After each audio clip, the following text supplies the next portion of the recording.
Or perhaps he's wondering why someone would shoot a man before throwing him out of a plane. It doesn't matter who we are. What matters is our plan.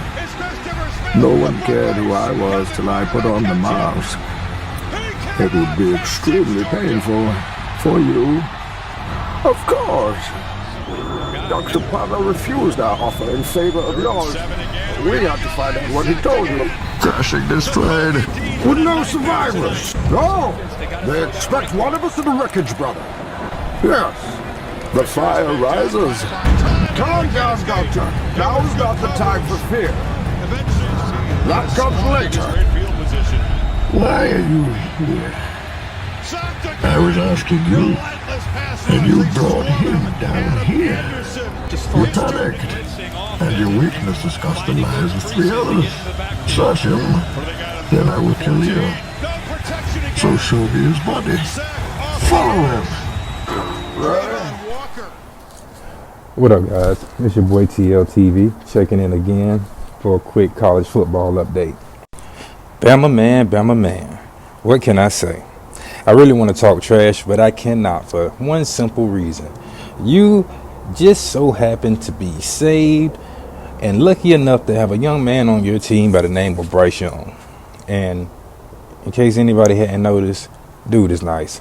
Like, this is going to be a problem in the SEC for the next couple of years. And I don't really know why the media isn't really, hyping it up or amping it up, but it should have already been a Heisman campaign for 2022, like, hands down. At this point, it shouldn't even be debatable. As a UGA fan, I can hands down say that Bryce Young appears to be, to me, to my eye, no expert, but pretty much the best quarterback in the SEC right now. And all I'm saying is that primarily right now, Georgia is going to have a problem beating Alabama if Bryce Young decides to show up and have a day. If we have Stetson Bennett at quarterback. Today against Southern whoever, JT Daniels should have been getting the majority of the snaps. This man should have played at least 2.5 quarters. Minimum. Because this is the quarterback that you are going to need in order to beat an elite level offense, whichever team decides to show up in the playoffs. The one saving grace is that Alabama, your defense is not impressive. I mean, it's pretty much trash. Like, I won't call it trash can juice, but it's trash. So, it could be worse. But to say the least, hell, you know what? Stetson Bennett can move the ball against Alabama defense. So maybe Bryce Young is a non-factor. That could be the case. But just so happen that the defense has an off day against a quarterback of Bryce Young caliber or even close, we could have a serious problem. Anybody who knows anything about football knows how important timing and rhythm is to any offense, especially if you're talking about an offense with aspirations to be great or to perform at an elite level. So now if we change, and we need to change quarterbacks, you have to account for the offensive line, blocking for a different quarterback who is less mobile. There's different timing patterns that your receivers and everyone has to be on the same page in order for this thing to flow smoothly. And what's crazy is I know Kirby Smart is a great coach, so I know he's aware of all of this.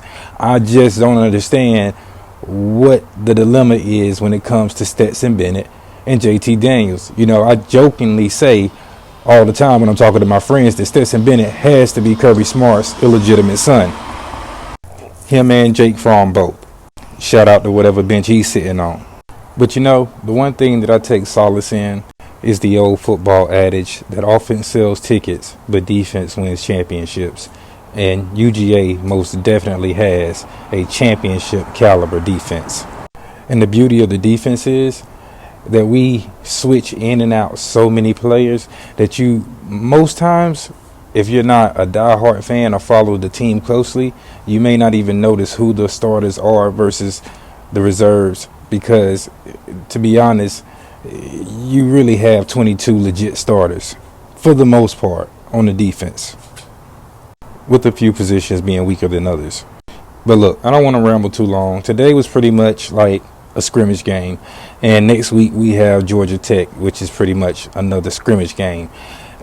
I want to see a lot more JT Daniels. I mean, you literally have one more week to tune up before it's showtime at the SEC Championship, and we already discussed Bryce Young and what he may do on any given day.